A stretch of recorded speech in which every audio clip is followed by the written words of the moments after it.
Bonsoir, docteur Ploncard-Dassac. Bonsoir, Pierre. Bonsoir Eric, bonsoir docteur.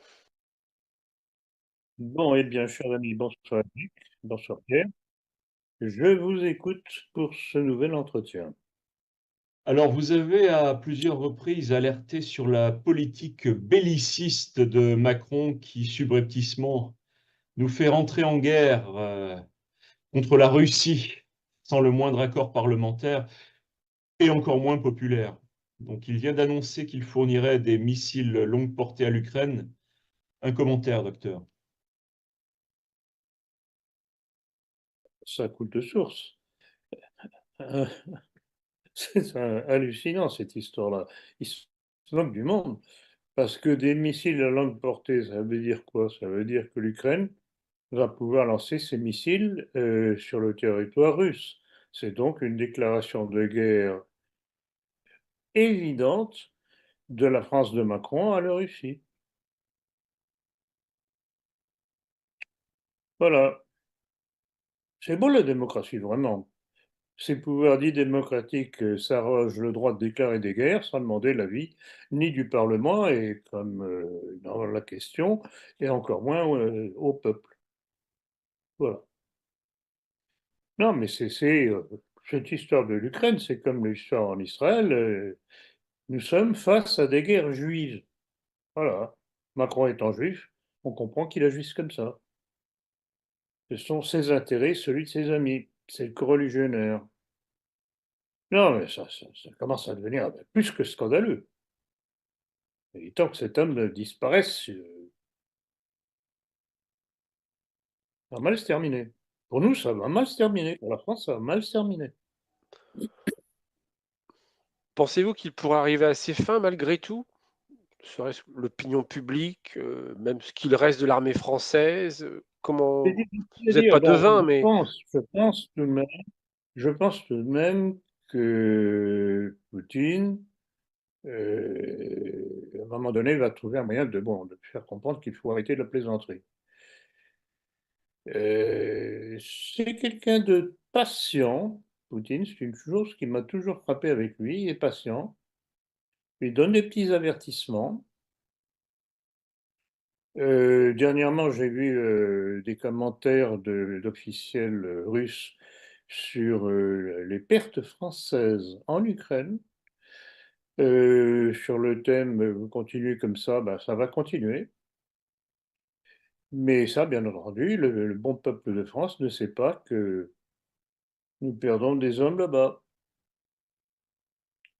Non, non, mais c'est depuis le temps que je le dis, Macron est un criminel à tout point de vue. Depuis cette histoire invraisemblable de dictature vaccinale pour ne forcer les Français à se faire vacciner avec un produit qui s'est révélé mortel à des centaines de milliers de cas, cet homme est dangereux à tout point de vue. Il y a chez lui quelque chose de bizarre. Il y a à la fois l'impression d'immaturité, d'inconscience et en même temps de perversité. Et l'impression qu'il me donne, et je le répète et je le répète, cet homme est là pour détruire.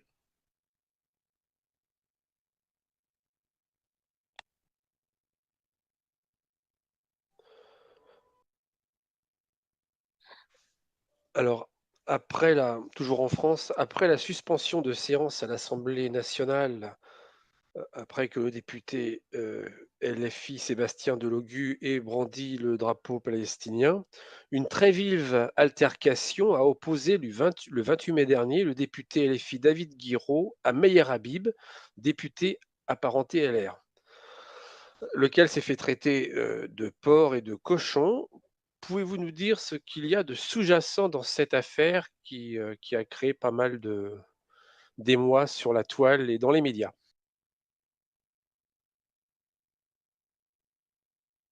Alors, premièrement, il faut savoir que le député La France Insoumise, Sébastien Delogu, euh, avait donc brandi un drapeau palestinien dans l'hémicycle en signe de solidarité avec les Palestiniens face au massacre qu'ils subissent de la part d'Israël.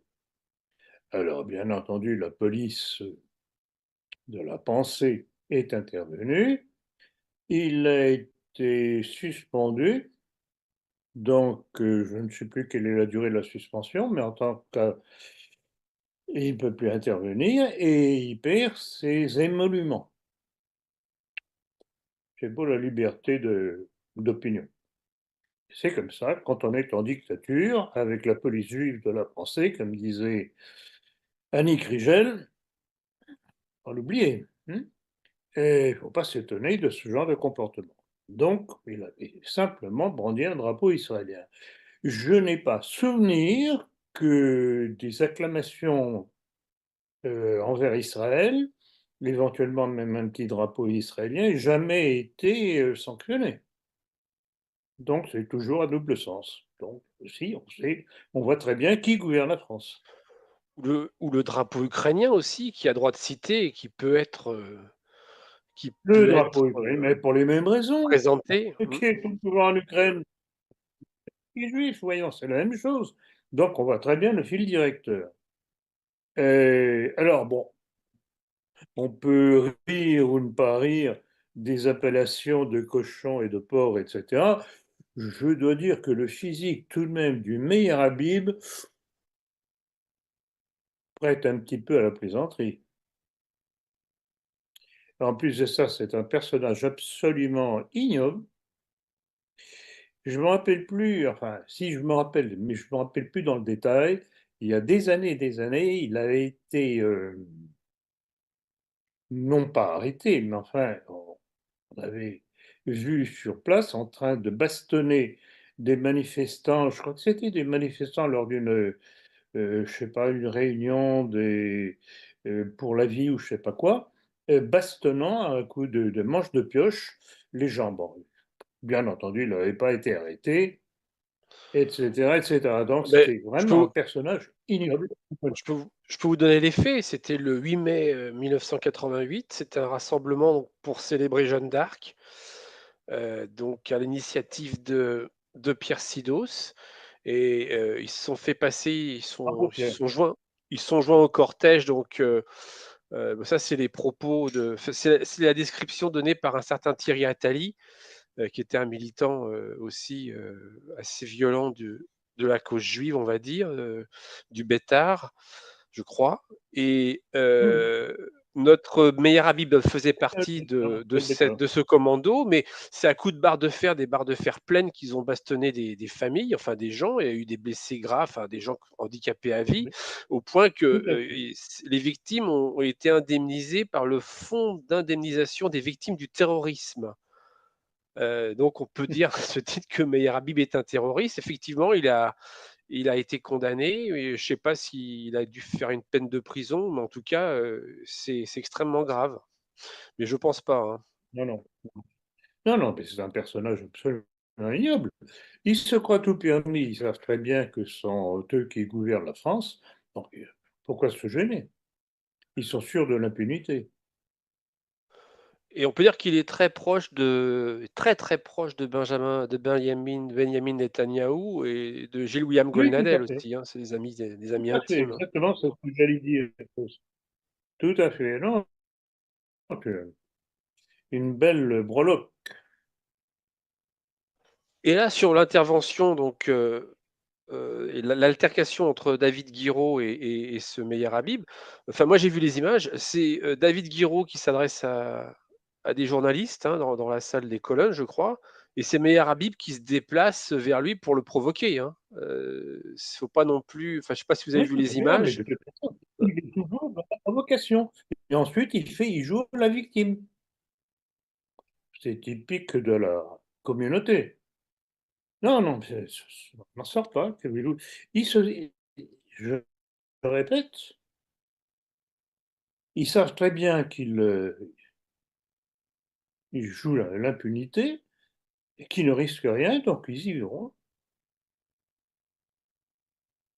En tout cas, c'est intéressant parce que la réaction de David Guiraud, bon, il n'a pas eu peur, lui.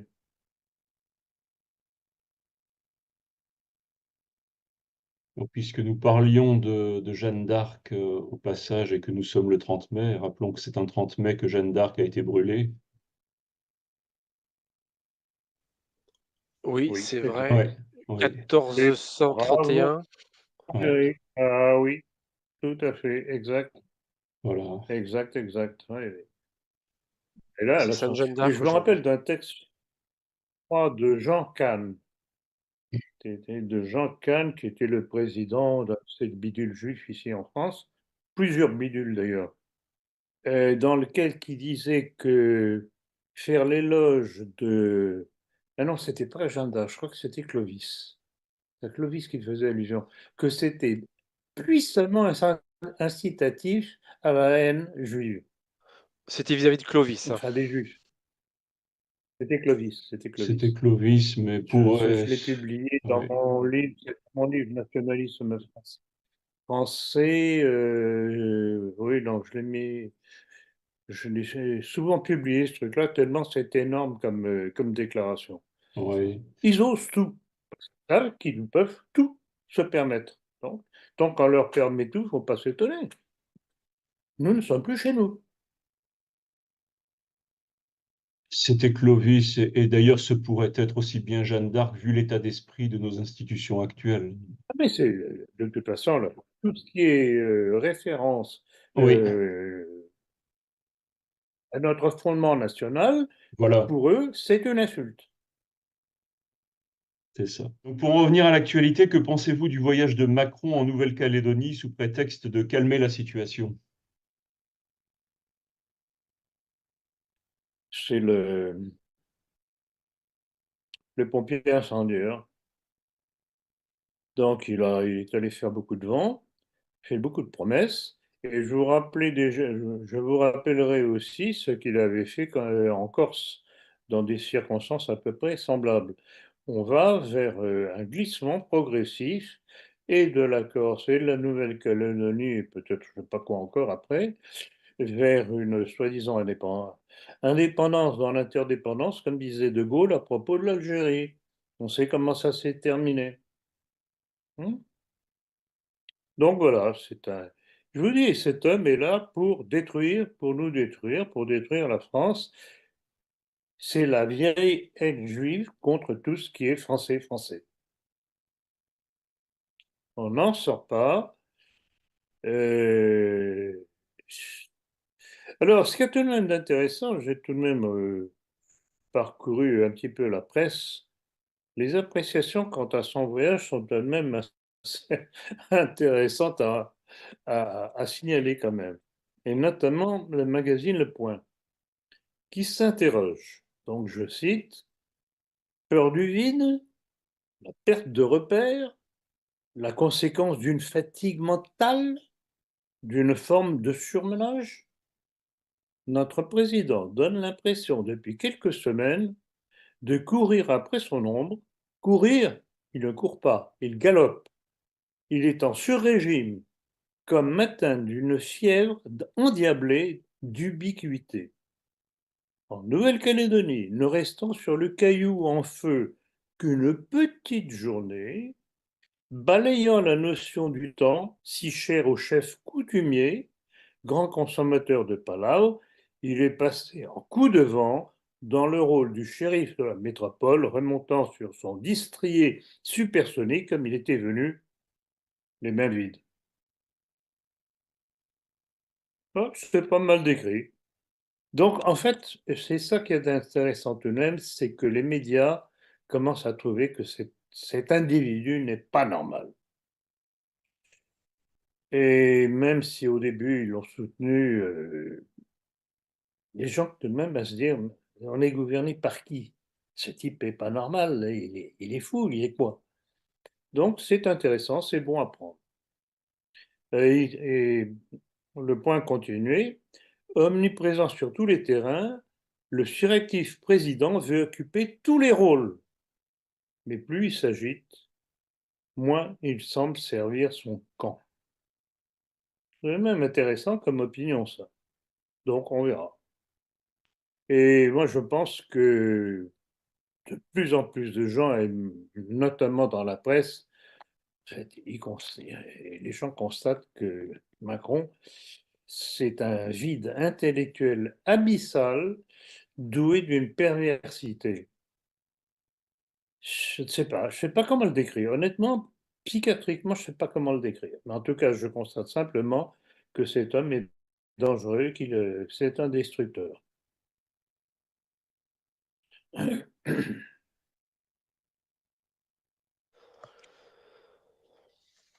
Alors justement, on change de jeu, on change de magazine. Dans l'Express, le chef de l'État a pointé du doigt le rôle des collectivités locales dans la dérive des dépenses publiques.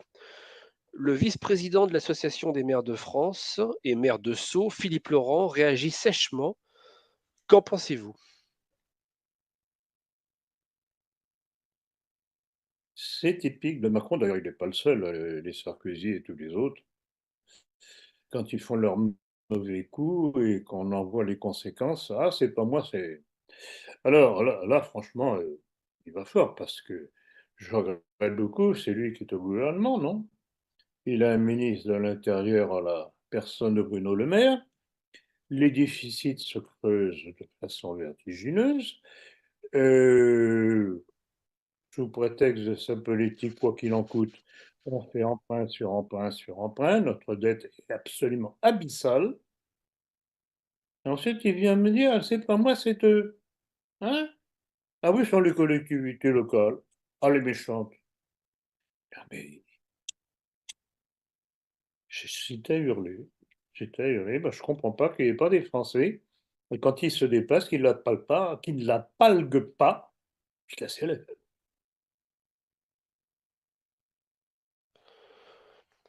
Au Alors, moins. vous avez parlé de Bruno Le Maire comme étant ministre de l'Intérieur. Non, c'est Gérald Darmanin. Bruno Le Maire, Non, il est à Bercy. des finances. Des finances. Oui, oui, bien sûr, mais vous avez parlé du ministère de Oui, des l'Intérieur, me finances. semble-t-il. Voilà, mais oui, des finances, pas du ministère de J'ai l'Intérieur, mais bon. Ma c'est juste, langue a poussé.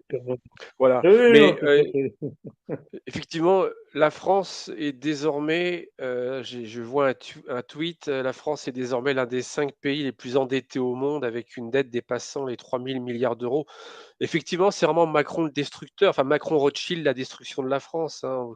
Encore une fois, on en parle à chaque entretien, quel que soit le ministère que nous prenions en Oui, considération.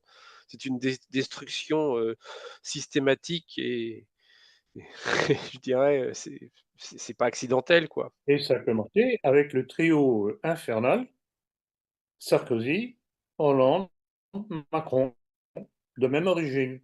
Pas besoin de faire un petit dessin quand même. Ceux qui nous écoutent pour la première fois, qu'ils sachent exactement par qui ils sont gouvernés. Ouais. De même origine et d'ailleurs soutenus tous les trois par le Oui, même Jacques Attali. Oui. même origine. Alors, à l'issue de la tentative d'incendie de la synagogue de Rouen, le ministre de la Justice, Éric Dupond-Moretti, a déclaré: s'attaquer à un juif, c'est s'attaquer à la République. Qu'en pensez-vous?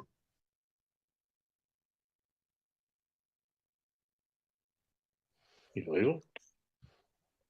Il a raison. Qui a fait la révolution dite française? Sinon, les juifs et les francs-maçons, l'un découlant de l'autre. Donc, il est évident que la révolution a né la République judéo-maçonnique que nous subissons. Et donc, il a tout à fait raison. Je me réjouis quand même qu'il n'a pas osé dire que s'attaquer à un juif, c'est s'attaquer à la France. Alors là, j'aurais hurlé carrément.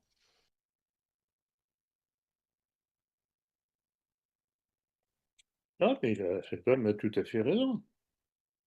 Il a, je le remercie même, il a bien pointé du doigt le problème fondamental de la France aujourd'hui.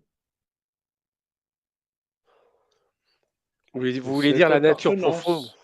Voilà, c'est ça, c'est-à-dire la nature profonde de son La régime. nature profonde, bien sûr. La Oui, c'est nature le... profonde de la République dite française et judéo-maçonnique, Voilà. du fait de ses origines dans la Révolution dite française. Encore une fois, on n'en sort pas. On peut rappeler, que c'est quelque chose de fondamental que vous rappelez, qui est rappelé dans votre ouvrage sur la maçonnerie que vous allez rééditer bientôt. Oui, tout à fait. Tout à fait. Je ne sais pas si j'arriverai à le faire publier avant la fin du mois de juin. Donc, il est complètement bâti, revu. Je pense pouvoir l'envoyer ces prochains jours pour la correction. Donc, tout va dépendre de la rapidité des correcteurs. Et puis après, bon, après vogue la galère, si j'ose dire. C'est un livre qui va faire tout de même dans les... que je dise pas de bêtises, ça va pas être loin des 400 pages, hein. Donc très très très nettement augmenté par rapport aux 2 ou 3 premières éditions. Donc, Bernard Pivot est décédé le 6 mai dernier et de nombreux hommages lui ont été rendus. Mais vous souvenez-vous de sa déclaration du 7 mai 2021? Je cite: Il faut coupler le grand oral du bac avec la vaccination des candidats, avec un bonus de 20 points pour celles et ceux qui accepteront d'être piqués à l'AstraZeneca. J'avoue que c'est scandaleux. C'est scandaleux, c'est criminel. Alors, je sais bien que c'est un homme d'antenne et qu'il a eu certainement, comme d'autres, toute la pesanteur du pouvoir politique pour pousser à la vaccination à outrance. Donc, il a fait partie de ceux qui ont poussé à la vaccination. Mais quand même, un chantage pareil, et en plus de ça, avec un petit aspect tout de même économique, puisqu'il recommande, il fait la publicité pour AstraZeneca. Je pense que AstraZeneca, j'espère pour lui, aura été reconnaissant. Donc voilà, bah, j'avais une certaine estime pour lui parce qu'il était, bon, il était cultivé. Mais là, j'avoue que cette citation, là, je dirais que c'est un peu salopard. Je pense pas qu'il avait beaucoup de En pression vieux français. professionnelle. Je pense pas qu'il avait beaucoup de pression professionnelle à Ah, mais l'époque, certainement. il était plus dans les médias à cette époque-là. Donc ça pourrait être peut-être l'intérêt Bah, raison de financier. plus. Alors, s'il était, oui, s'il n'était plus dans les médias à ce moment-là, raison de plus, il n'avait qu'à la boucler. Et moi, j'ai une vieille règle que je me suis imposée. On n'est pas obligé de dire tout ce que l'on pense, mais on ne doit jamais dire quelque chose de contraire à ce que l'on pense. Et c'est d'ailleurs ce que je reproche, entre autres, au Rassemblement national, Front National, c'est que sur des sujets sensibles, notamment de société ou politique, sur De Gaulle et compagnie, qu'ils la bouclent, qu'ils n'en parlent pas, au lieu de faire du politiquement correct à plat ventre, léchant les pas de nos ennemis. On se tait sur des sujets brûlants. Ne jamais dire quelque chose de contraire à ce que l'on pense. Maintenant, vous me direz, ah oui, mais que pense Marine Le Pen, que pense Bardella? Oui, ça, alors là, je ne me risquerai pas à dire ce qu'ils pensent. Alors, à propos de sujets brûlants, justement, en plein débat parlementaire sur l'euthanasie, Claire Fourcade, présidente de la Société française d'accompagnement et de soins palliatifs, SFAP, s'est élevée contre ce nouveau crime de mort. Pouvez-vous nous en dire plus sur cette affaire? Et oui, c'est intéressant. C'est intéressant, vraiment, ça m'a fait plaisir. Alors, bon, première chose, cette volonté de Macron de faire passer l'euthanasie, bon, c'est le complément, disons, de l'inscription de l'avortement dans la Constitution, rappelons-le, votée aussi avec les voix du Rassemblement national. Faut ne pas oublier ça. Donc, c'est toujours la politique de mort. Alors, ce qui est intéressant dans sa réaction, qui lui ont valu d'ailleurs les foudres, entre autres, de Libération, sur le thème que, oh, c'est pas étonnant, c'est une femme de droite, c'est une fille militaire, une catho, une réac, etc., enfin toute la gomme de tout ce que ces gens-là peuvent dire. Évidemment, on lui reprochait d'avoir tout de même signalé que 80% des soignants étaient contre l'euthanasie. Et surtout sa formule que donner la mort n'est pas un soin. Ce qui sous-entendait, c'est un crime. Évidemment, ils n'ont pas apprécié les autres. Donc, chapeau à cette personne. Elle n'a évidemment pas été politiquement correcte, mais bravo à elle. Alors, on va changer de rubrique pour aborder celle de nos milieux. Donc, vous ne pouviez mieux choisir le titre de votre prochaine conférence à Paris, qui va s'appeler L'insupportable police juive de la pensée. Une toute dernière information vient le confirmer. Ivan Benedetti est condamné pour avoir déposé des fleurs sur la tombe de Pierre Sidos. Jusqu'où ira-t-on? Alors, on peut dire aussi qu'à l'heure où on enregistre, là, ce jeudi 30 mai, vient de tomber l'information selon laquelle Alain Soral a été arrêté en Suisse par la police suisse, donc mis à disposition du procureur général du canton de Effectivement, Vaud. en début d'après-midi, j'ai vu un mail qu'on m'a envoyé à ce sujet-là. Apparemment, ce serait pour des propos antisémites qu'il aurait tenus. Donc, c'est tout à fait possible. Je sais aussi qu'il avait été poursuivi, je ne sais pas s'il s'en était suivi parce qu'il avait fait un jeu de mots sur une corpulence d'une personne. Donc, je ne sais pas si tout ça est lieu ou pas, parce que je ne sais pas qui était cette personne. Donc voilà, il n'y a plus de liberté de pensée, il n'y a plus de liberté de parole. Il faut obéir à la doxa républicaine, évidemment édictée par une certaine communauté, d'où ce mot remarquable de l'historienne juive, Annie Krigel, qui en plus de ça était communiste à l'époque. Elle en est partie d'ailleurs par la suite, qui avait, je crois que c'était dans le Figaro, je ne me rappelle plus de la date de mémoire, mais c'était dans le Figaro où elle disait, elle s'indignait de l'insupportable police juive de la pensée.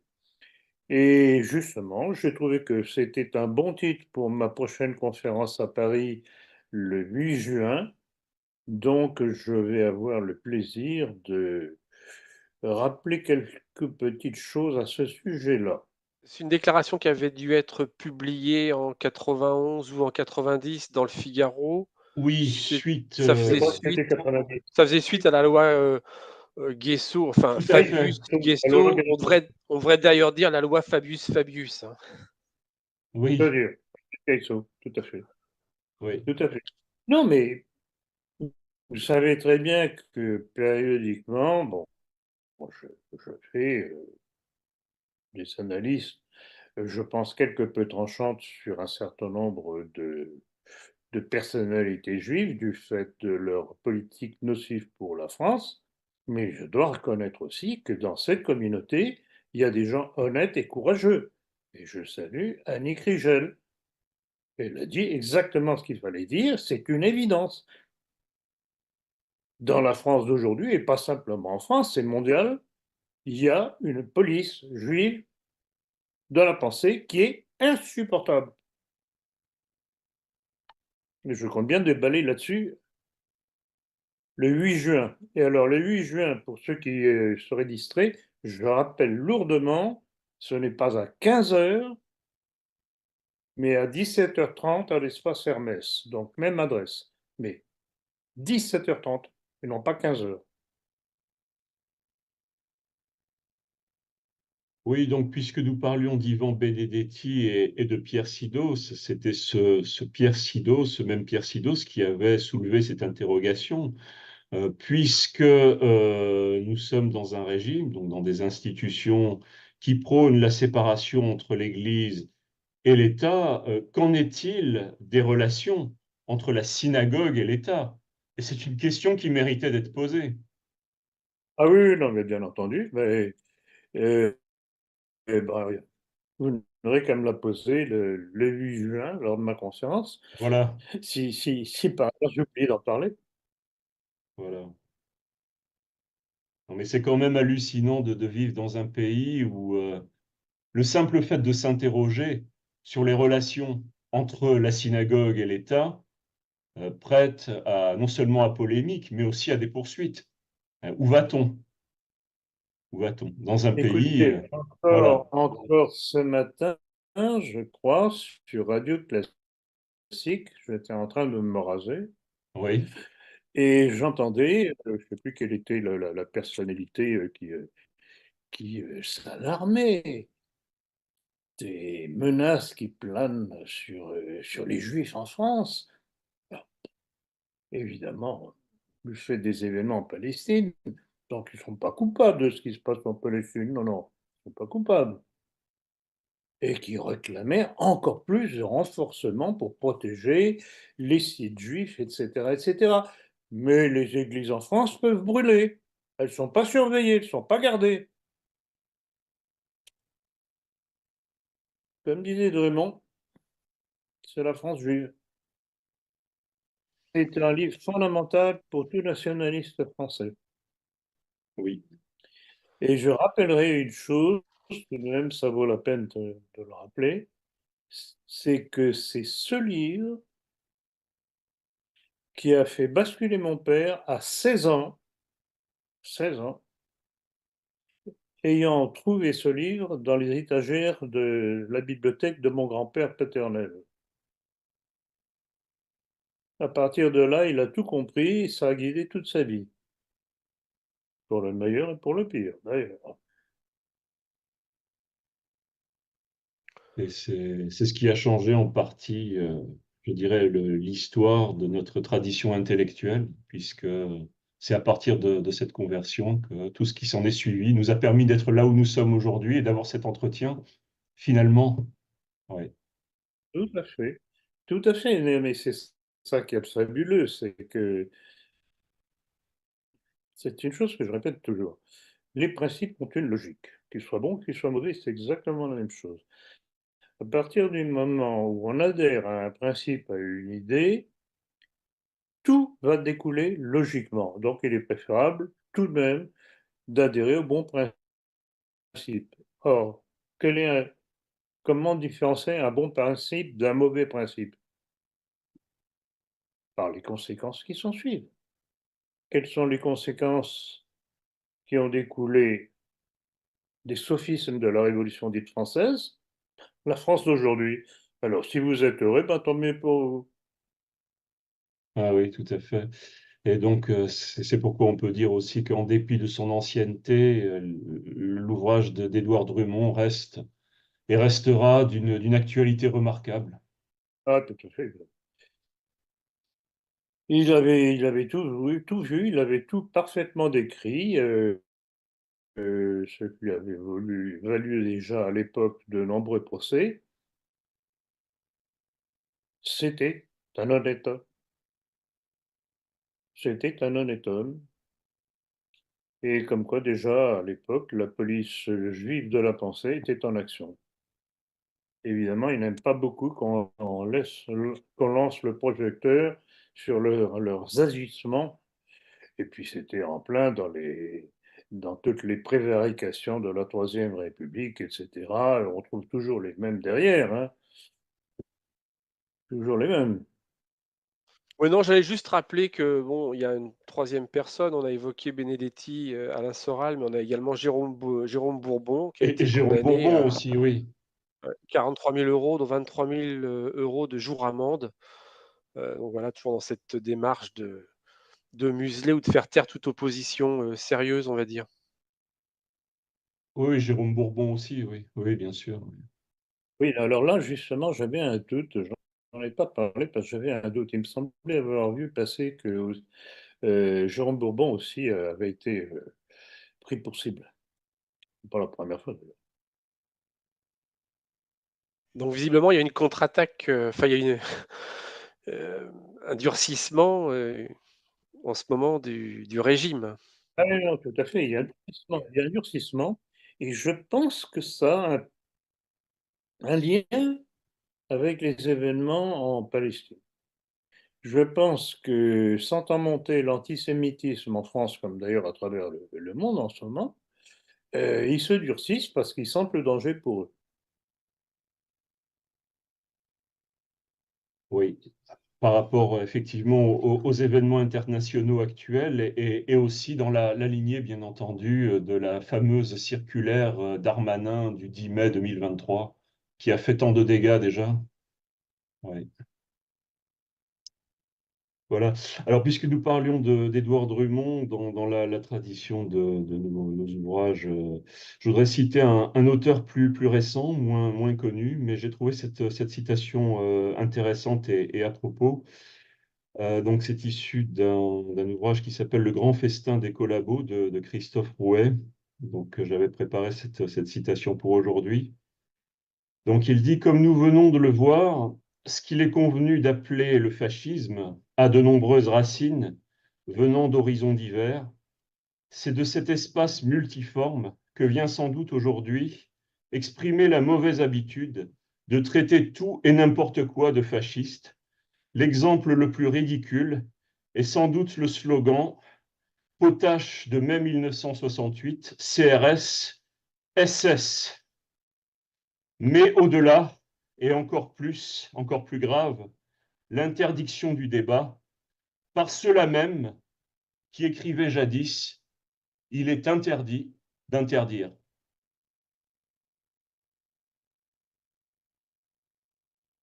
Oui, c'était l'un des mots d'ordre de mai 68. Voilà, Il est interdit d'interdire. Et que font-ils maintenant? voilà, Ils interdisent. c'est ça. Ils ont pris le pouvoir, donc effectivement, les beaux principes passent Mais à la poubelle. écoutez, la révolution de mai 68, c'était quoi? C'était une révolution juive. Hmm. Daniel Cohn-Bendit. Krivine, Glucksmann, le père, hmm, une révolution et, juive, et Alain avant Finkielkraut. laquelle notre courageux de Gaulle, une fois de plus, s'est empressé de s'enfuir. Il est allé se mettre sous la protection du général Massu qui était en garnison en Allemagne. Et c'est Pompidou qui a finalement réussi à calmer les choses. Ah non, mais c'est invraisemblable qu'il y ait encore des gaullistes aujourd'hui. Vraiment, il faut une dose de Oui, méconnaissance du personnage invraisemblable. Cet homme a passé son temps à fuir. Déserteur, fuyard, un lâche. Et on en a fait un héros de l'histoire de France. Je dirais que les Français ont les héros qu'ils méritent. donc avez-vous suivi le débat entre Bardella et Attal le 23 mai dernier et avez-vous vu leur poignée de main maçonnique? Ah, c'est absolument révélateur. La gratouille maçonnique. Non, mais quand j'ai vu je n'ai pas pu m'empêcher de rire. C'est incroyable, c'est la signature. Et en plus de ça, regardez avec quelle affection ils se regardaient l'un l'autre. Hein, Bardella, oui, c'est ça. L'avenir de la France. Je serais curieux de savoir d'ailleurs quelles sont ses réelles origines. Si des personnes qui vont entendre cet entretien ont quelques lueurs là-dessus et quelques renseignements, ça m'intéresserait considérablement. Bon, on sait qu'elle est d'origine italienne, c'est pas rédhibitoire, loin de là, mais il y a peut-être autre chose derrière. Donc on va changer de rubrique en passant à l'étranger avec le Congrès américain qui a adopté une loi dite de sensibilisation à l'antisémitisme. pour prévenir toute critique de l'État israélien et ou du sionisme, mais également pour alerter sur des passages de la Bible, comme l'Acte 4, 10, qui déclare que les Juifs ont crucifié Jésus. Avez-vous un commentaire? La police juive de la pensée. Ah non, non, mais c'est invraisemblable. Donc maintenant, ils vont censurer la Bible. Non, mais rappelez-vous le nombre de fois que je fais une plaisanterie sans doute un peu douteuse en disant que finalement, on va finir par nous expliquer que le Christ est mort d'un accident de bourricot, en tombant du bourricot. Il n'a pas été crucifié. Ah non, bien, surtout pas. Non, mais ça en devient invraisemblable. Et ça passe au Congrès américain? C'est quelque chose. Ça viendra de ces quatre. C'est absolument invraisemblable.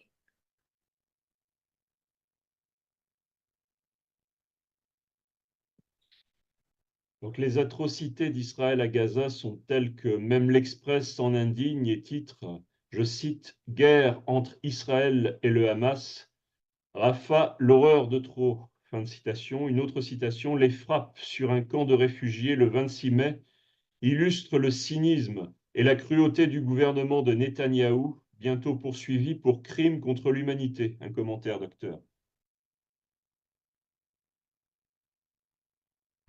Ben, j'avoue que ça fait tout de même plaisir de voir qu'un organe comme l'Express, qui est tout de même pas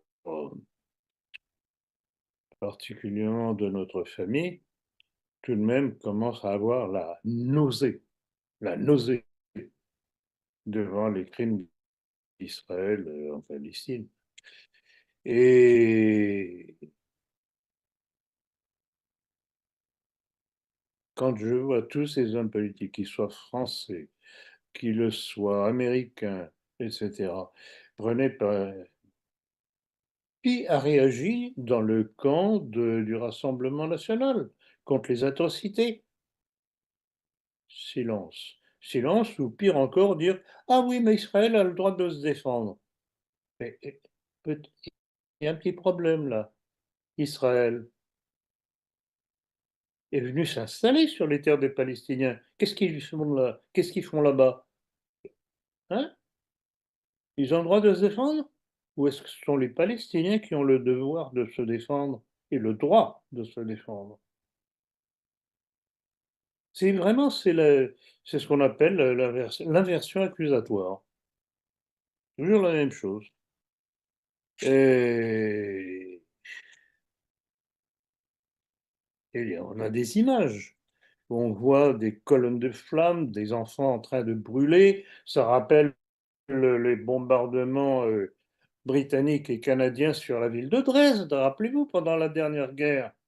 Hein, ces grands humanitaires anglo-saxons qui bombardaient les populations civiles dans une ville qui n'était même pas descendue, puisque, il faut le rappeler, c'était une ville refuge qui n'était pas défendue par la DCA allemande, qui avait accueilli des réfugiés de l'Allemagne de l'Est devant l'avancée des troupes soviétiques. Eh bien, ils ont été brûlés aux bombes, au phosphore, brûlés vivants. Pour ceux que cela intéresserait, je signale que sur notre site nationalisme-français.com, dans Documents pour l'histoire, je fais un rappel historique de ce meurtre de masse, ce crime de guerre anglo-canadien. Ensuite, il vient nous donner des leçons de morale, conscience internationale, etc. Non, vraiment. Ce monde est est vomitif. Alors ensuite, oui, on a des images, donc des colonnes de flammes, des enfants brûlés vifs, des femmes agonisant sur le sol. Et Benjamin Netanyahu se contente de qualifier ce crime contre l'humanité d'accident tragique. L'ennui, c'est qu'il y a beaucoup d'accidents tragiques. Ça ressemble plutôt à une politique de terreur et d'extermination. Ça passera comme une lettre à la poste. Oh, il a dit que c'était un accident. Bah, on va pas le contredire, ce brave homme. Il y a vraiment des balles dans le corps qui se perdent.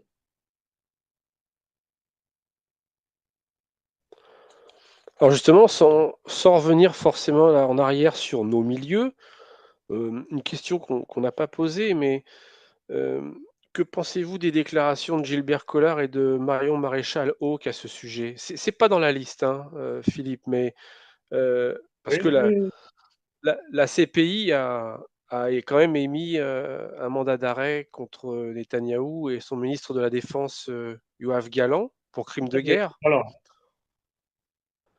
On n'a pas encore évoqué ce sujet, hein. Ça date du 20 mai. Et là, j'ai 2 citations de nos milieux, justement. Donc Gilbert Collard, je cite: «La CPI joue à LFI», donc elle joue à la France insoumise, «et par ce mandat de la honte, crache sur les atrocités du 7 octobre». Donc ça, c'est Gilbert Collard. Et Marion Maréchal, Hawk, comme on l'appelle, je cite: «Il n'y a pas de génocide à Gaza, sinon il n'y aurait pas des évacuations de population ou la livraison de matériel humanitaire». merci de rappeler ça, Pierre. Bon, alors, Collard, je sais, je le connais depuis longtemps, pas personnellement, mais par ses écrits. Il a toujours été un petit chien d'Israël. En ce moment, on assiste à une chose dans les médias, et parmi nos milieux, si on peut parler encore de nos milieux. Je crois qu'il va falloir supprimer cette expression.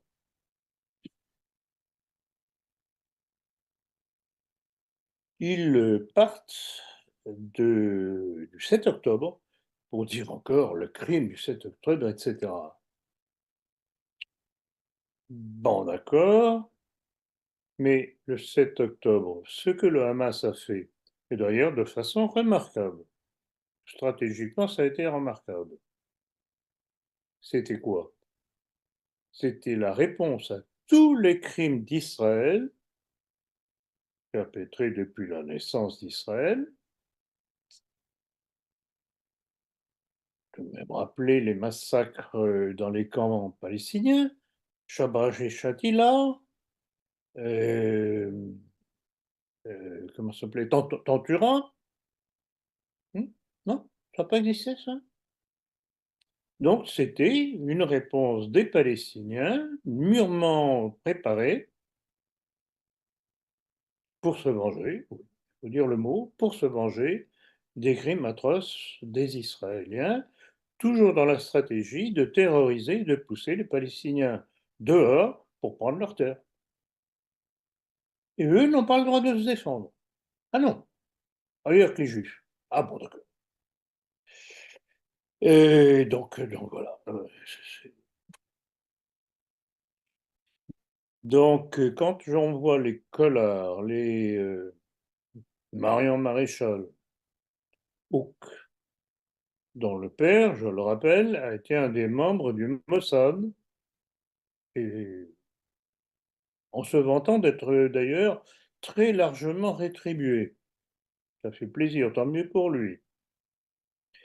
Et qui était membre du Grand Orient, je vais me rappeler ça, ce sont des petits détails qui comptent tout ça. Faut pas s'étonner. D'ailleurs, tout naturellement, elle est avec Zemmour. Tiens, tiens, comme c'est curieux. Hmm. Oui, Faut pas s'étonner après que les Français dits nationaux et compagnie soient assez aussi abétis, aussi peu ou mal formés politiquement. Il faut dénoncer, dénoncer, dénoncer ces gens qui sont ils sont politiquement sont des criminels. Parce qu'ils s'associent à des criminels, en fait, les Israéliens. oui, et on peut rappeler aussi, pour compléter ce que vous dites, docteur, et pour compléter ce que dit Pierre également, que Gilbert Collard est un franc-maçon notoire. Tout à fait. Gilbert En Collard, un franc-maçon l'occurrence, notoire qui a contribué à son niveau à édulcorer le Front National, le Rassemblement National, qui était déjà mal en point, en tout l'infiltrant. à fait. Et en poussant à faire le ménage de tous les éléments qui avaient tout de même une formation quelque peu nationaliste au sein du Front National. Moi, je l'ai vécu de l'intérieur. Oui, J'ai vécu de l'intérieur. J'ai vu comme d'où, rappelez-vous, le titre de mon livre, Histoire d'une trahison, celle de Le Pen. oui. Quant à Marion Maréchal Hauck, elle est en train de revenir, d'ailleurs, de son expérience avec Zemmour, semble-t-il. Ça ne s'est pas passé aussi bien que prévu, apparemment, entre eux, hein. Oui, Une, tout à fait d'accord avec vous, Eric. Et petite nuance, oui, c'est pas pour une raison idéologique. non, C'est une querelle de personnes. C'est pas c'est la une même querelle de chose. personnes. Une querelle de personnes, puisque c'est une alignée, elle aussi. C'est une alignée, elle aussi, sur, on va dire, la bien-pensance judéophile et pro-sioniste et pro-israélienne. Tout à fait, tout à fait. Mais là, il semblerait qu'il y ait quand même un revirement pour des raisons personnelles. Et on pourrait s'attendre à ce qu'elle se rapproche de nouveau de sa famille, donc à suivre. Mais de toute façon, avec quelles conséquences, puisque d'un côté comme de l'autre, côté Rassemblement national comme côté Reconquête, ce sont tous des inféodés.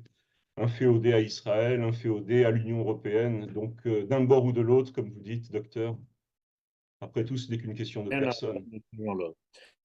Non, Voilà. c'est pour ça que depuis longtemps, depuis 2001, quand j'ai décidé de reprendre le flambeau de mon père, comme je dis, ayant fait le tour de ce qu'on appelait déjà nos milieux à l'époque, je m'étais dit que le seul travail qui pouvait porter dans l'avenir, c'était la formation de cadres. C'est ce qui nous manque. Nous n'avons rien comme parti politique à opposer à nos ennemis, disons, institutionnels. Donc, il faut créer ces cadres. Et pourquoi est-ce qu'on manque de ces cadres? Ça, je le répète encore une fois. C'est parce que à la libération-épuration, les libérateurs ont fait le ménage. Il y a donc toute une génération de Français nationalistes qui ont été liquidés, qui n'ont pas pu transmettre. Et c'est ça qui nous manque aujourd'hui. Donc, patiemment, on est obligé de reconstituer cette élite nationaliste. C'est ça. Et d'ailleurs, à ce propos, il y a une anecdote, puisque bon, le journaliste Cyril Hanouna avait posé la question récemment à Marion Maréchal. Voilà, donc Éric Zemmour et Marine Le Pen sont sur un bateau. Le bateau coule. Qui sauvez-vous? Et Marion Maréchal s'est empressée de répondre, la famille d'abord. On pourrait ajouter, dommage que cette famille ne soit pas le nationalisme. J'avoue qu'elle n'était pas mauvaise. Elle s'est vite repris en disant qu'elle replongerait une deuxième Oui, fois pour sauver le petit Moïse. oui, Elle n'a exact. pas dit Moïse, hein. Rassurez-vous, elle n'a pas dit Moïse. Non, non, non, bien sûr que non. Ah, très bien. Alors, toujours à l'étranger, docteur, vous n'avez jamais aimé Trump et les événements vous donnent constamment raison. Avez-vous vu sa dernière déclaration selon laquelle s'il était réélu, il ferait enfermer tous les manifestants pro-palestiniens?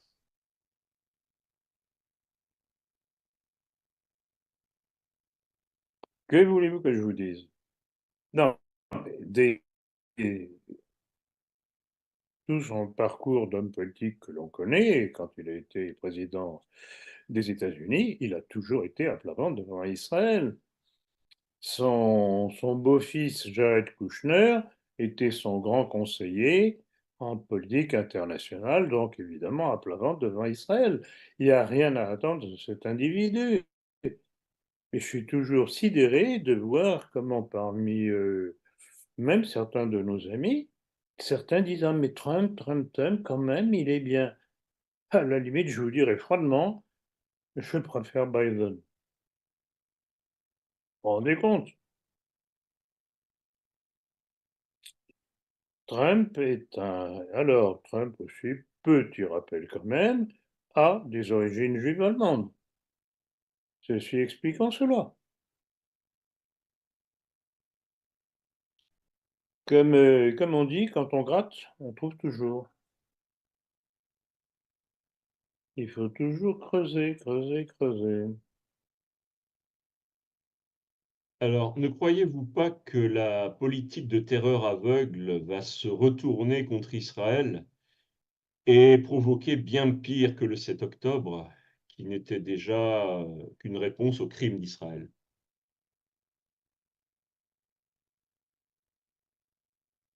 Je crois que ça va être le cas. D'ailleurs, il y a parmi les Israéliens des gens qui ne sont pas complètement stupides ou complètement bornés ou fanatiques. J'ai vu dernièrement, d'abord, un fait, on en est à plus de 7 mois de guerre contre le Hamas, après le 7 octobre. Hein. Ah, le Hamas est loin d'être démoli, que je sache. Encore dernièrement, ça date de quelques jours, Tel Aviv a été bombardée par des roquettes lancées par le Hamas. Donc, plus de 7 mois, hein, avec tous les moyens militaires qu'Israël a, il n'y arrive pas. Et à mon avis, la prochaine fois, le 7 octobre, ce sera la puissance V'. Donc, alors, ceci dit, pour en revenir à ce que je voulais dire, il y a tout de même des Israéliens qui ne sont pas complètement idiots. Et notamment un qui a déclaré dernièrement, je cite, avec ce que nous faisons à Gaza, sans projet réaliste, ni discussion pour l'après, nous sommes en train de créer 100 fois pire que le Hamas. Et il a compris. Le problème, c'est qu'il y a un Netanyahou qui est à la tête, avec sa clique de criminels. C'est pour ça que je vous dis qu'une balle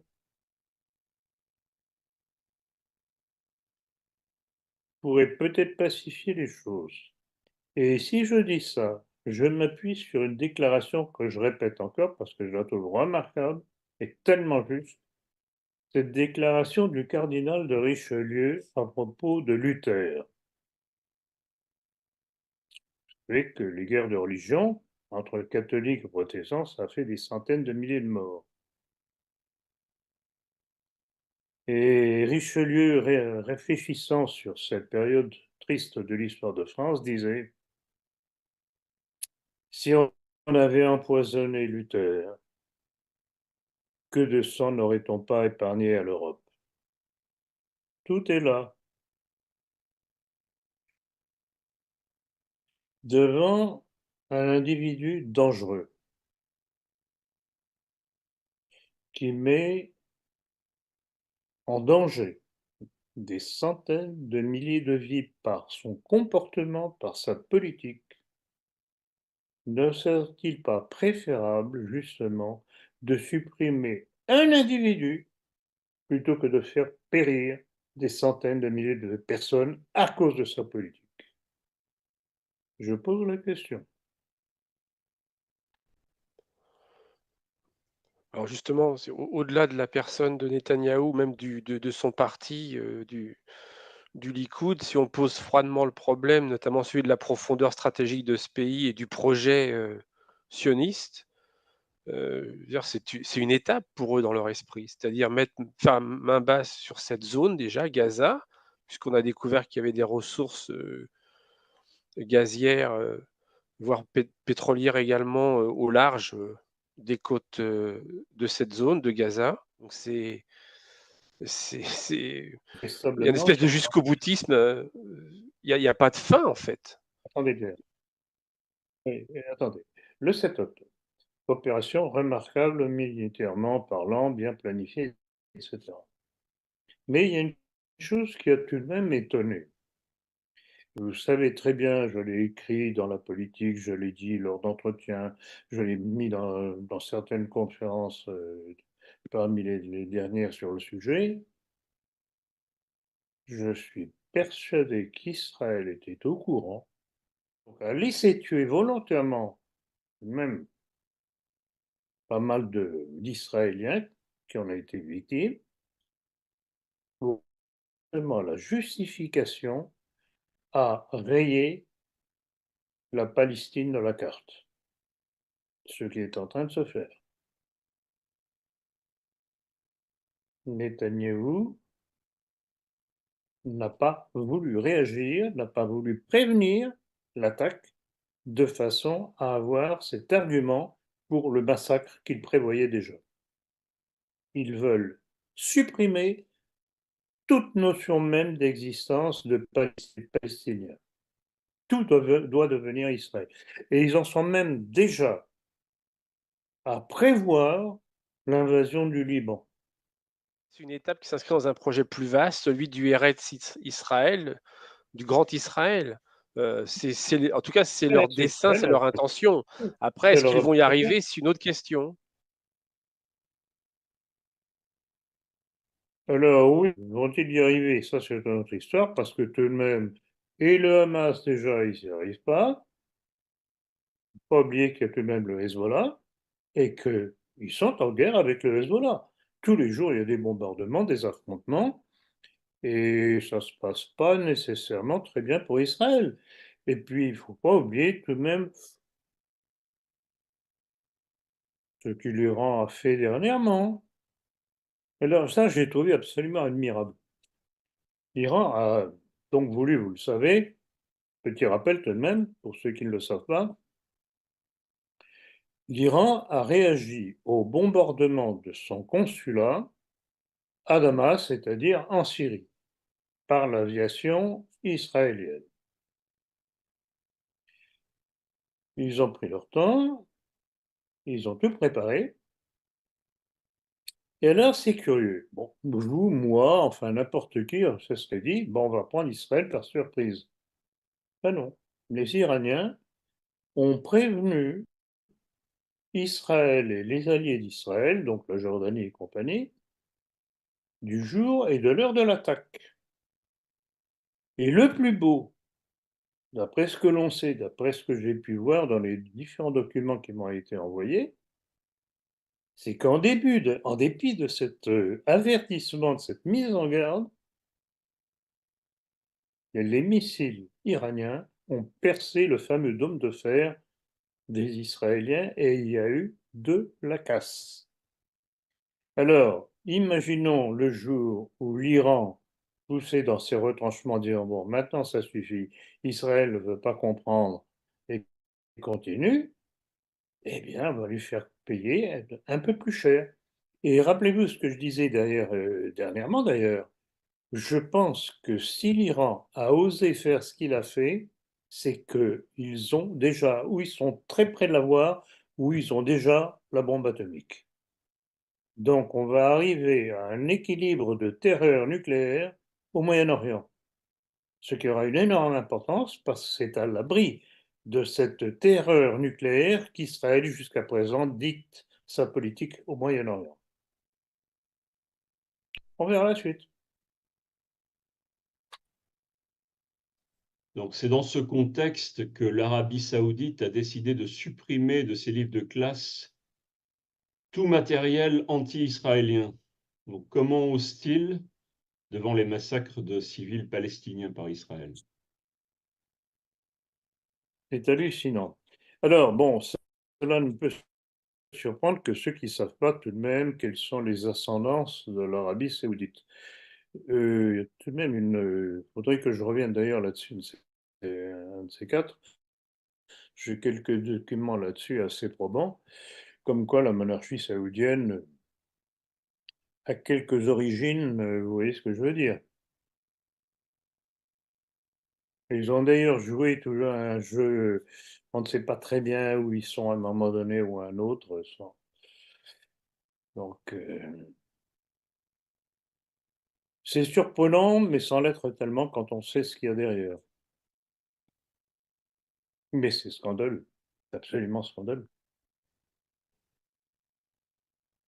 Et puis, il ne faut pas oublier non plus aussi une chose, c'est que économiquement, du fait du pétrole, l'Arabie saoudite est très inféodée aux États-Unis. Business.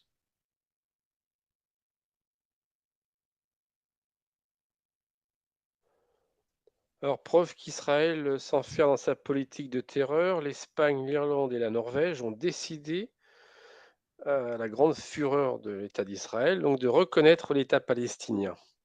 Est-ce un début de réaction devant les crimes incessants de l'État sioniste? Bon, eh bien, non seulement c'est plus qu'un début, c'est une suite, parce qu'il y a déjà 146 pays dans le monde qui ont reconnu l'État d'Israël. Donc, c'est la poursuite. Bah, il est évident, bon, les dirigeants de ces pays ne sont peut-être pas tellement hostiles à Israël, mais ils ont tout de même une opinion publique qui devient de plus en plus anti-israélienne du fait des crimes d'Israël. Donc, ceci explique cela. Et même Macron qui dit qu'il serait prêt à reconnaître l'État d'Israël, oui, mais selon certaines conditions. Bon, il tourne autour du pot. Il voudrait, mais il ne voudrait pas parce que bon, il a peur des deux côtés. Il faut tout de même pas oublier qu'on a une masse musulmane en France, grâce à lui, entre autres, depuis notamment Sarkozy, qui peut être dangereuse tout de même. Donc, il faut faire des petits signes d'apaisement.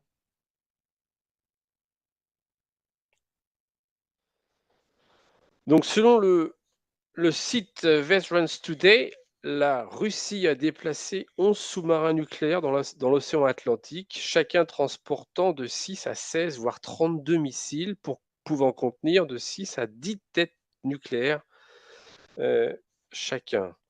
Est-ce que la Russie s'attendrait à une attaque nucléaire de la part des États-Unis et de l'OTAN? On vous pose la question, cher docteur. Oui, ça me semble évident. Ça me semble évident. Alors, disons que ce déplacement de sous-marins nucléaires dans l'Atlantique avec tout ce qu'il faut pour détruire les États-Unis. Tout ce qu'il faut pour détruire les États-Unis, c'est l'air de dire ne jouez pas avec nous. Parce que si vous pensez nous détruire, vous risqueriez d'être détruits avant. D'ailleurs, parmi les nombres de dignitaires russes, il y en a qui sont partisans de l'attaque des États-Unis dès maintenant. Il est évident, et on retombe toujours dans le schéma de la dernière guerre mondiale. Pourquoi la dernière guerre mondiale a-t-elle été voulue par le lobby belliciste, juif bien entendu, euh, qui tient et qui tenait déjà les grandes démocraties? Parce qu'il voulait faire obstacle à la montée en puissance du Troisième Reich, non seulement sur le plan militaire, mais aussi sur le plan économique. De même que le Japon impérial. Et donc, ils ont pensé que le seul moyen d'enrayer cette montée en puissance et économique et militaire, qui affaiblissait leur mainmise sur le monde, il fallait faire la guerre. Et ils ont parfaitement réussi. Le problème, c'est qu'aujourd'hui, l'équilibre de force est totalement différent. On ne peut pas comparer la puissance de la Russie de Poutine avec la puissance que pouvait avoir le Troisième Reich d'Hitler. Et puis, les alliances de la Russie d'aujourd'hui, notamment avec la Chine, qui a aussi... En fait, on peut faire le parallèle, voyons, c'est absolument élémentaire. La Russie veut récupérer l'Ukraine. Il faut tout de même rappeler que ça a été le berceau de la Russie. Kiev a été la capitale de la Russie. Donc, il veut récupérer ce territoire qui a été curieusement détaché du temps du communisme, par Lénine, curieusement, et on retrouve ce volet quasiment à l'identique du côté des Chinois avec Formose. Donc ils sont faits pour s'entendre tous les deux, ils se comprennent. Et finalement, l'ennemi est le même, derrière les façades. Donc, quoi qu'on nous en dise, et la Russie et la Chine sont faits pour s'entendre. Et c'est ça qui embarrasse les autres. Alors, il est évident qu'il y a toujours un lobby belliciste, ce qu'on appelle, en tout cas actuellement, ce qu'on appelle aujourd'hui aux États-Unis le deep state, c'est-à-dire l'État profond, tenu par qui vous savez, et qui voudrait bien justement répéter le schéma de la Troisième Guerre mondiale. Oui, mais ils se demandent ce qui pourrait leur arriver. D'où la réponse de la Russie en envoyant ces petits sous-marins avec les petites têtes nucléaires. Alors de dire, écoutez, calmez-vous, sinon ça va être l'extermination. L'Holocauste.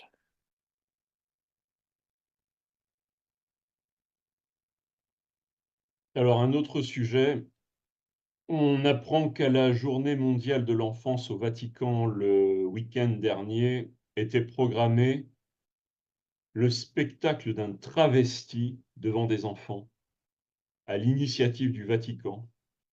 Donc, jusqu'où n'ira pas ce dit pape François? Bonne question. Il ira jusqu'où on le laissera aller, ou tant qu'il aura la santé pour le faire. Et tout cela montre justement la logique de l'enchaînement des principes. C'est un libéral.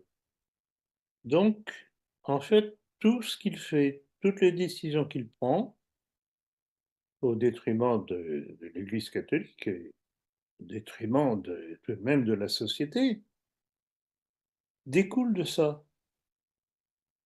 Il adhère à de faux principes et donc ces faux principes déroulent logiquement leurs conséquences et expliquent son comportement. On n'en sort pas. D'ailleurs, rappelez-vous ce que j'ai dit à l'époque quand Benoît XVI a donné sa démission, ils l'ont eu. Parce que Benoît XVI, à l'époque, bien que tout de même imprégné de modernisme, s'en rendant compte des conséquences sur l'Église, essayait de remettre de l'ordre. Et je me rappelle des textes à l'époque que je lisais dans la presse contre lui, haineux contre lui, etc. Ils s'en sont débarrassés en faisant pression économiquement sur le Vatican et en interdisant les échanges économiques entre la Banque Vaticane et la Banque d'Italie.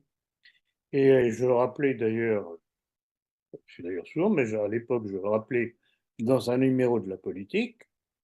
Curieusement, dès que Benoît XVI a donné sa démission, la Banque d'Italie reprenait ses accords avec la Banque Vaticane.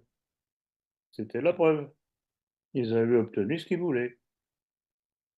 Et en échange de Benoît XVI, on a eu François, le pape qu'il voulait. Alors, à propos de Benoît XVI, d'ailleurs, vous aviez rappelé dans un de vos ouvrages que ses ennemis avaient même fait circuler des rumeurs à son sujet, comme quoi il était soi-disant homosexuel. Il n'avait reculé devant aucun moyen pour le faire tomber. Tout à fait, tout à fait. Et je rappelais aussi qu'il était celui qui avait donné la directive de bien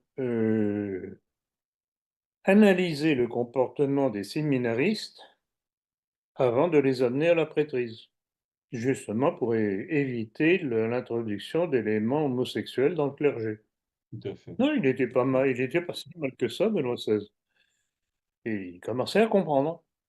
Et je pense, il faut aussi rappeler, c'est même lui qui a rappelé que l'Église n'avait jamais interdit la messe tridentine, contrairement à ce que les modernistes essayaient de faire croire. Et le motu proprio, justement, a rétabli Bon, on appelle ça aujourd'hui la messe extraordinaire, je n'aime pas tellement le terme, enfin, la messe est célébrée. Moi, je sais que tous les dimanches, je vais à une messe ici à Toulon, qui est célébrée par le clergé ordinaire, justement du fait de cette, je dirais pas autorisation, mais de ce rappel de Benoît XVI. Donc, à l'abri du motu proprio. Non, c'est pas mal. Mais c'est ce qu'il y a qu'il faut observer. Il y a un livre de David Yallop, je crois, je cite de mémoire, qui donne document en main la preuve que Jean-Paul Ier, auquel on prêtait l'attention de remettre justement de l'ordre dans l'Église, a été liquidé.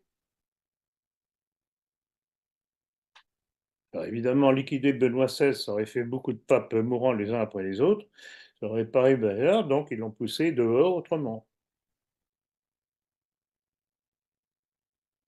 Oui, il y a une chose très juste que vous rappelez régulièrement, à savoir que la vérité, c'est comme l'eau, elle s'infiltre toujours, mais malheureusement, le problème, c'est que les rumeurs infondées, elles aussi, s'infiltrent toujours. Donc, encore faut-il faire la part du vrai, du faux, faire la part, si j'ose dire, entre l'eau pure et l'eau polluée par les rumeurs qui ont eu raison, en l'occurrence de Benoît XVI. Oui. Tout à fait. Tout à fait. Et alors, dans la tactique habituelle de nos ennemis, c'est salir l'adversaire. D'où ce que vous rappeliez justement sur les imputations d'homosexualité à Benoît XVI. Alors, juste une question complémentaire, si vous souhaitez répondre, hein, bien sûr, docteur. Est-ce que vous-même, en tant que catholique, vous vous considérez plutôt comme un lefévriste ou comme un conciliaire traditionnaliste? Si tant est qu'il y a une différence entre les deux notions. Je ne suis pas conciliaire, ça, de toute façon, si en tant que D'accord, pratiquant Dieu, je suis absolument pas conciliaire. Je suis, d'accord. je suis traditionnaliste. Traditionnaliste, ouais. J'écoute dans la tradition de l'Église, quoi, c'est tout. Et je n'appartiens à aucune des fraternités, parce que j'aime pas être enfermé dans une chapelle, d'autant que tout de même, rappelez-vous, j'avais mis tout de même en garde, et j'ai toute une correspondance d'ailleurs avec les évêques de la fraternité Saint-Pédis, d'ailleurs servi de base à mon livre qui s'appelle Tradition-Révolution. Et la fraternité Saint-Pédis, à un moment donné, a été tout de même l'objet de déviations gnostiques avec les Oui, abbés de Tannauarn et Sellier. Et alors, le plus beau, c'est que dans l'affaire, par rapport au responsable de la fraternité Saint-Pédis, c'était moi le méchant. Le sonneur de tocsin qui alerte, ah oui, ben c'était moi le méchant. Qu'allez-vous faire? Je vais faire mon devoir, point à la ligne. d'accord. Et concernant le lefévrisme, donc, quelle est votre position à ce sujet actuellement? Le lefévrisme. Bon, alors, premièrement, en ce qui concerne ma famille, en ce qui concerne notamment mon père, mes parents, la question s'est posée au moment des sacres. Je dois rappeler que mes parents et moi, par la même occasion, avons été parmi les premiers soutiens de Monseigneur Lefebvre avant même que la fraternité s'installe à École. Ils étaient encore à Fribourg en Suisse. Et que mon père était régulièrement invité par Monseigneur Lefebvre pour donner des notions sur la maçonnerie à ses séminaristes. À l'époque, ça se faisait. Aujourd'hui, bon. Donc, dès le départ, on a été des soutiens de Monseigneur Lefebvre. Le problème, c'est que quand il y a eu cette scission, que certains prêtres de la fraternité Sapidis ont voulu faire sécession en se proclamant évêque, dans la famille, on a dit non, c'est pas possible. C'est pas possible parce qu'à ce moment-là, on abandonne l'Église, qui est notre mère, entre les mains de l'ennemi, entre les mains des modernistes. Donc, pour nous, le combat, c'était le combat dans l'Église. Et c'est pour ça que je reviens sur le parcours, malheureusement trop court, de Benoît XVI, et il y avait moyen, avec un pape comme lui, de remettre progressivement de l'ordre dans l'Église. Qu'ont fait les modernistes quand ils se sont fait condamner et recondamner par Pidis? Ils ont fait comme si de rien n'était. Ils sont restés bien sagement à l'intérieur. Ils ont continué à travailler de l'intérieur. Ils n'ont pas pris l'Église le front, ils l'ont noyauté, ils l'ont perverti. Ce que les traditionnalistes d'aujourd'hui sont incapables de faire. Ah, ils ne sont pas d'accord, il y a une virgule qui n'est pas bien placée, ils s'en vont et ils laissent la place à l'ennemi. Ben non, ma tactique est totalement le contraire. Rester dans l'Église, travailler de l'intérieur. Sinon, on abandonne l'Église à ses ennemis. Et ça, c'est des vacantistes ne comprennent pas. Comprennent pas. Alors, c'est une position classique, on se retire chez soi, bien au chaud, les petits pieds dans les pantoufles. Est-ce que c'est ça un combat?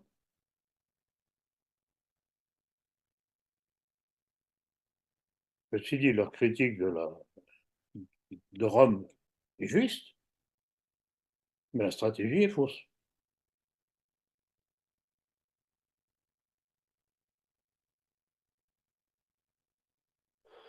Avant de passer à la question suivante, j'ai retrouvé le livre de David Dialop, on en avait déjà parlé, et ça il s'appelle Au nom de Dieu.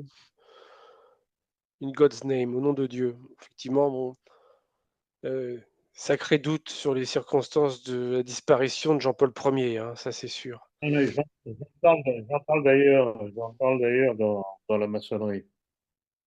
Donc vous l'aurez prochainement, j'espère. Alors, fidèles aux valeurs qui ont permis la construction européenne, nous désirons une Europe forte et unie dans la diversité. C'est la déclaration faite par la Fédération française du droit humain au nom des valeurs d'humanisme et de fraternité et qui appelle au vote des jeunes lors des élections européennes du dimanche 9 juin 2024. C'est assez révélateur, n'est-ce pas? Qu'en pensez-vous? Tout à fait. Alors bon, tout de même, petite chose à souligner, le droit humain, c'est une des obédiences maçonniques. Donc c'est intéressant, justement, comme vous dites, c'est un peu plus révélateur. Et il est évident que la construction européenne est une construction maçonnique mondialiste. Donc on n'en sort pas, c'est toujours la même chose, on retrouve toujours les mêmes. Donc c'est révélateur, comme vous l'avez dit. Oui, le droit humain ayant été instauré en France pour ne plus avoir à parler du droit des Français,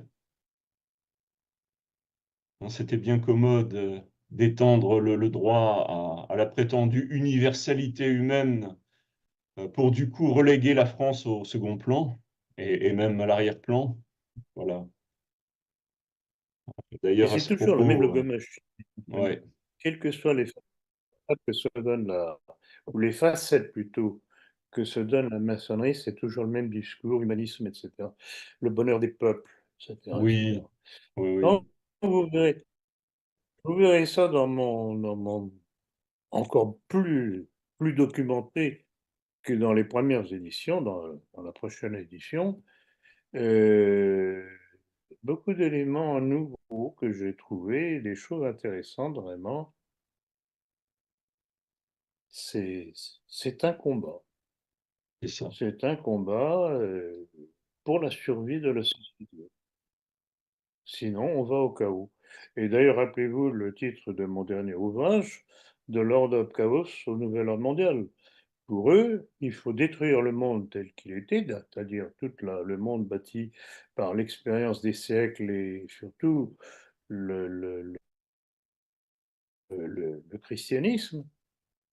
Ils veulent détruire ça pour créer le nouvel ordre mondial, donc selon leurs principes. Tout s'enchaîne, il y a une logique, mais c'est ça qui est absolument remarquable quand on étudie l'histoire.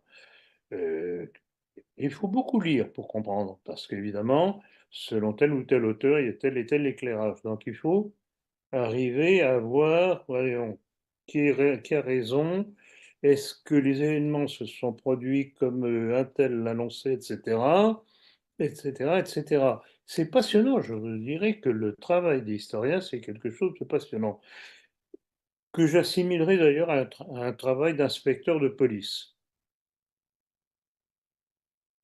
Oui, une enquête.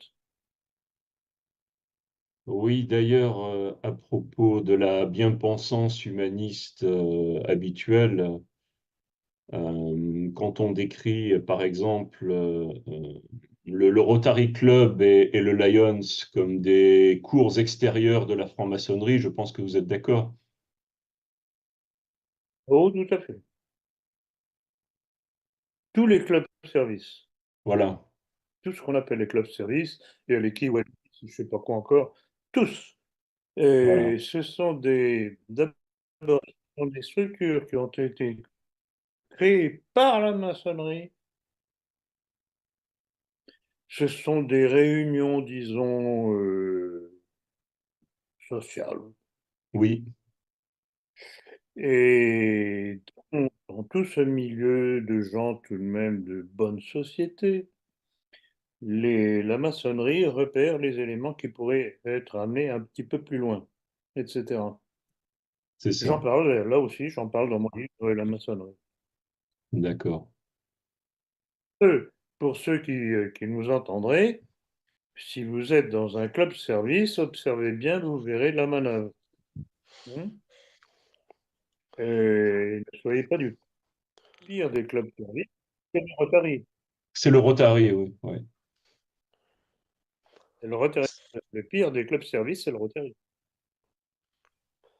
Ça sert à identifier les gens qui peuvent être utiles aussi, hein, un peu comme vous avez les Non, non, Saya- mais c'est vous avez les ce que je Sayanim, vous avez le réseau des Sayanim pour le monde juif. Donc c'est bien sûr il faut être juif, mais il faut aussi être utile. Il faut être utile.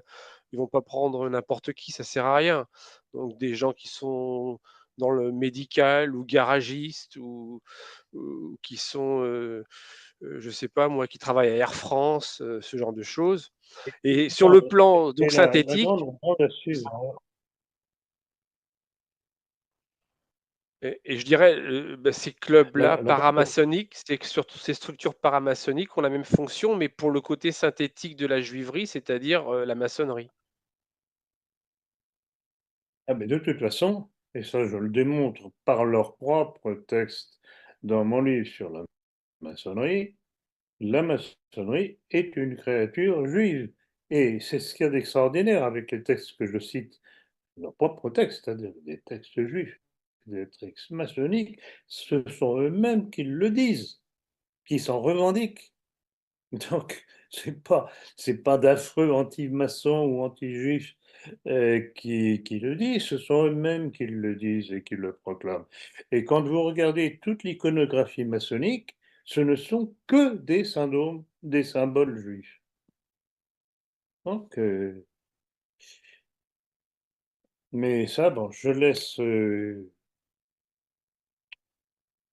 à la publication de ma prochaine édition, très très largement augmentée de la maçonnerie, Oui, le plaisir de mes nouveaux lecteurs de découvrir tout ça. Très bien. sont quelque peu effarés. Quelque peu effarés. C'est remarquablement ourdi. Ça, c'est une, alors, je n'hésite pas à le dire, c'est une intelligence surhumaine, c'est-à-dire diabolique, qui est derrière.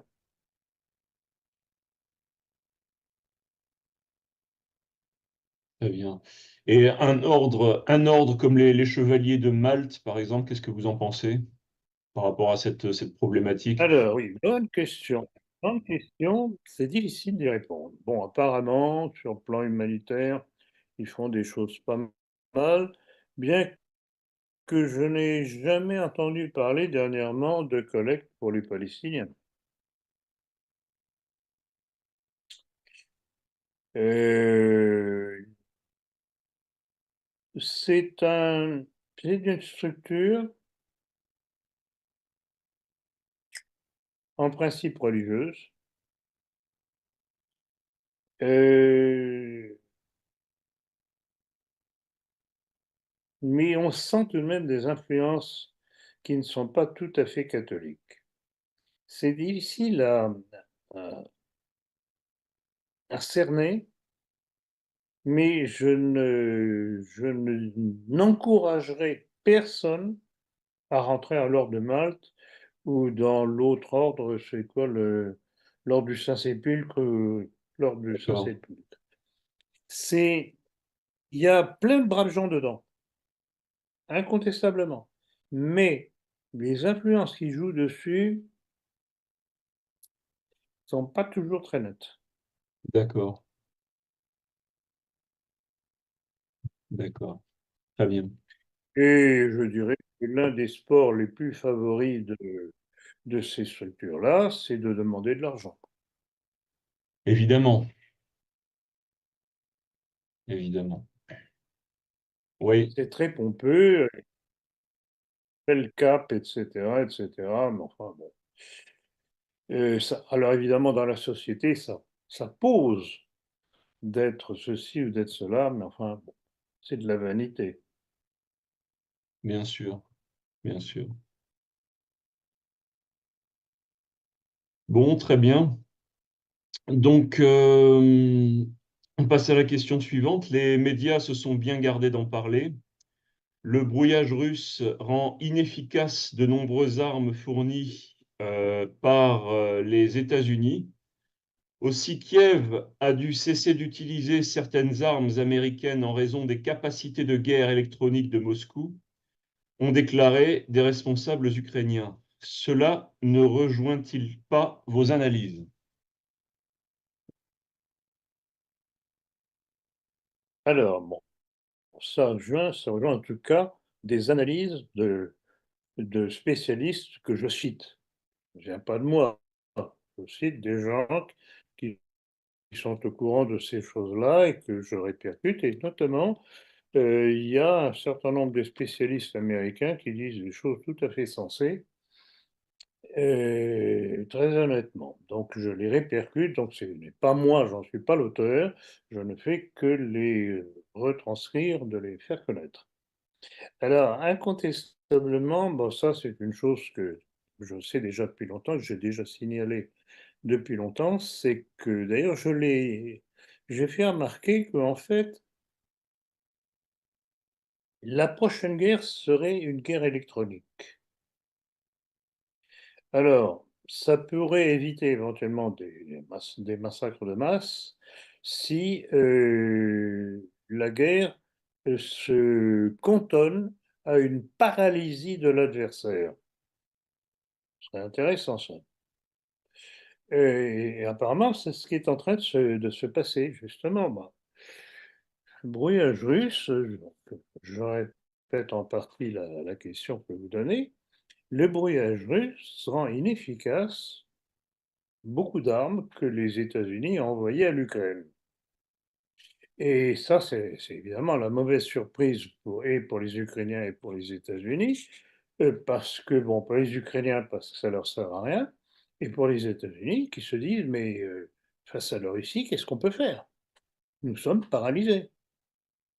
Alors que les armes russes, pour l'instant de ce que l'on en sait, ne sont pas interceptables. Donc voilà, et c'est pour ça, on en a parlé tout à l'heure à un moment donné dans l'entretien, il y a évidemment une partie ce monde occidental enjuivé, maçonnisé, et cetera, qui ne voit qu'une possibilité de survie pour continuer à garder la main sur le monde, c'est une troisième guerre mondiale. Oui, mais il se demande aussi, que va-t-il nous arriver? Donc c'est bien gentil on sait comment commence une guerre, on ne sait jamais comment elle se termine. Donc voilà, et c'est pour ça que cette technique russe de paralysie de l'adversaire me semble très, très, très intéressante et salvatrice. On verra la suite. C'est-à-dire que le progrès scientifique entre les progrès technologiques, c'est-à-dire l'arme nucléaire, remettrait ainsi un peu en cause le principe d'ordo ab chaos, c'est-à-dire que le chaos, ok, s'il est contrôlable, mais là évidemment, c'est difficile de pouvoir l'affirmer. C'est bien ça? Non, mais imaginez que des systèmes de brouillage russes permettent d'inverser la trajectoire d'un missile nucléaire. Vous voyez ce que je veux dire? Et retour à l'envoyeur. Retour à l'envoyeur. Non, non, mais ça, je dis, je dirais que c'est une guerre pleine d'espoir, pour une fois. Paralyser l'adversaire, donc il n'y a pas de guerre. Il n'y a pas de guerre.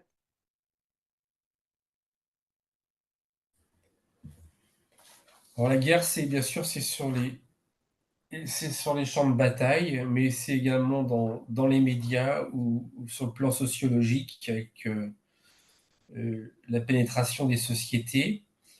Donc cette dernière question, le Parlement géorgien a contourné hier le veto et a adopté définitivement la loi controversée sur l'influence étrangère. N'est-ce pas un point de plus pour Vladimir Poutine? Ça, incontestablement, je ne sais pas comment il y arrive, mais il y arrive. C'est étonnant. Alors, il faut savoir que le président géorgien, lui, était pro-occidental. Et donc, il y a eu des émeutes. En fait, c'est la réponse du berger à la bergère, ou vice-versa. C'est-à-dire ce que les Américains essayent de faire avec leur révolution orange, ben, les Russes leur ont rendu la monnaie de la pièce. Et donc, le président en titre géorgien, pro-occidental, n'a pas voulu imposer sa politique comme il voulait. Et c'est la loi pro-russe qui a été admise finalement, et qui est une copie d'une décision qui existe en Russie sur le contrôle de toutes les structures occidentales pour voir si elles ne travaillent pas contre l'intérêt de la nation. Donc voilà, c'est un très bon verrouillage et c'est incontestablement une victoire stratégique de plus pour Vladimir Poutine, qui, au passage, je vous signale, a fait une déclaration tout récemment que j'ai lue, qu'on m'a envoyée, dans lequel il met les pieds dans le plat pour redire encore une fois le rôle des Juifs dans la révolution communiste.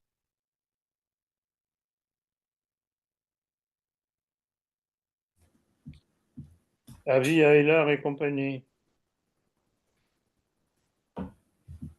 Donc ça permet effectivement cette loi de contrer les agissements des open societies et tous ces organismes paragouvernementaux mondialistes de Georges Soros ou d'autres d'ailleurs. Évidemment, Qui...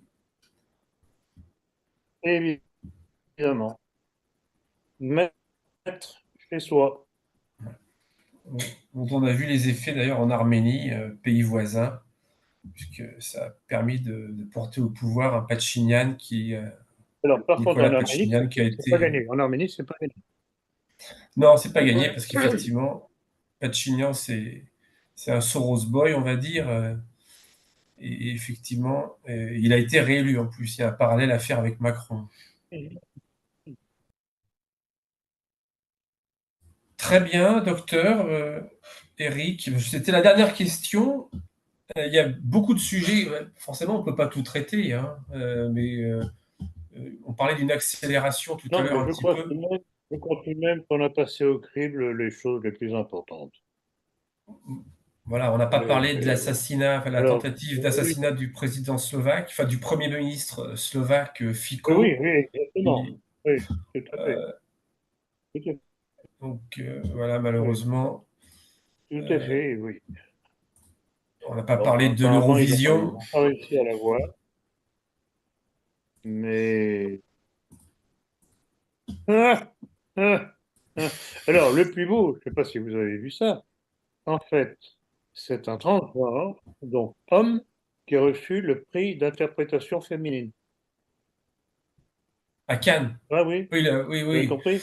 Oui, oui, alors, oui, oui, bien sûr, oui. Alors, là, j'étais sur l'Eurovision, mais c'est même, oui, c'est dans la même mouvance, Attends, où? C'est dans la l'Eurovision. même. C'est l'Eurovision. Oui, Non, mais ça, vous c'est avez raison, l'Eurovision. on C'est peut faire le l'Eurovision. parallèle, hein, de toute façon, hein. C'est les mêmes qui sont plébiscités, qui sont poussés au devant de la scène et qui sont érigés en modèle pour les générations à venir Non, ou pour mais nos super. générations Un présentes. transgenre, donc, de sexe apparemment masculin, a reçu le prix d'interprétation féminin. Ouais. Voilà qui Bravo. va réjouir la jambe féminine, c'est sûr. Non, mais la société mondiale est sous différentes dictatures. La dictature juive, judéo-maçonnique, bon, et la dictature LGBT, Oui, qui elle-même est une émanation de la première dictature, puisqu'elle sert à détruire la société chrétienne. Donc tout s'enchaîne, tout est cohérent. ouais, malheureusement, oui.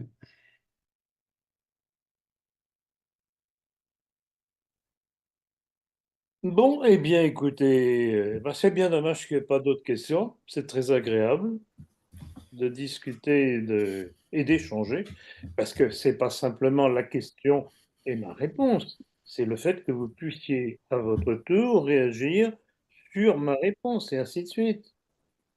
C'est ça qui donne, je le dis quasiment à tous les entretiens que nous faisons, c'est ça qui rend ce genre d'émission vivante. Vous souhaitez faire des Hein. recommandations, docteur, habituelles par rapport aux lecteurs de la politique et à votre public en général par Alors, rapport aux commandes des recommandations, ouvrages? Oui. toujours les mêmes, toujours les mêmes. Quand vous demandez, quand vous commandez des ouvrages ou un abonnement, de grâce, envoyez-nous un mail ou une lettre pour nous dire, voilà, à telle date, je vous ai envoyé un virement. Parce que le virement, c'est très simple. Vous avez la somme qui est indiquée et ça s'arrête là. Alors, comment savoir ce qui est commandé et à quelle adresse l'envoyer si on n'est pas prévenu? De grâce, ne croyez pas que vous êtes seul dans le monde. Hein. Donc, il faut nous prévenir. Donc, ça, c'est quelque chose d'absolument fondamental. Sinon, on est obligé d'attendre que la personne qui n'a rien reçu proteste. J'ai encore reçu, je crois que c'était ce matin, quelqu'un me disait, ah, mais je vous ai commandé ça, j'ai rien reçu. Je lui dis tout simplement, ben, il n'y avait pas votre adresse. Ils sont très conscients, je sais pas. Donc, alors aussi une chose que je répète et que je répète, ne nous envoyez rien sur les SMS, envoyez-moi ça sur le mail, sinon je ne peux pas les utiliser, je ne peux pas faire de copier-coller. Et là aussi, les gens ne comprennent pas. Bon, ils font le plus facile pour eux.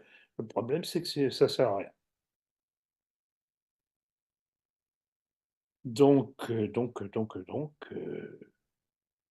je pense qu'il n'y a rien d'autre. Je tiens à remercier ceux qui nous font des abonnements, enfin, même qui, indépendamment de l'abonnement, nous envoient des soutiens financiers tout de même assez conséquents. Alors, c'est pas l'argent qui est intéressant dans l'histoire, c'est que s'ils le font, c'est qu'ils trouvent dans ce que nous faisons ce qu'ils cherchent. Et c'est ça le principal. Donc, merci de toute façon à eux. Et recommandation de toute façon à ceux qui sont contents de ce que nous faisons, faites-nous connaître, bon gré, mal gré, autour de vous. Parce qu'on me dit, ah oui, mais on ne veut pas m'entendre, on me dit, tu es un complotiste, etc. Ne vous laissez pas fermer la bouche. Apportez des documents, montrez-leur que ce n'est pas du complotisme, ou plutôt que c'est la dénonciation du complot des véritables complotistes. Il faut jamais se laisser fermer la bouche. Voilà, chers amis, bonne soirée. Bonne soirée. Et Bonne soirée, docteur. Bonne soirée, Pierre. Bonne on soirée. maintient le contact, bien entendu. Bonne soirée. À bientôt, bonne soirée. À bientôt. Bonne soirée.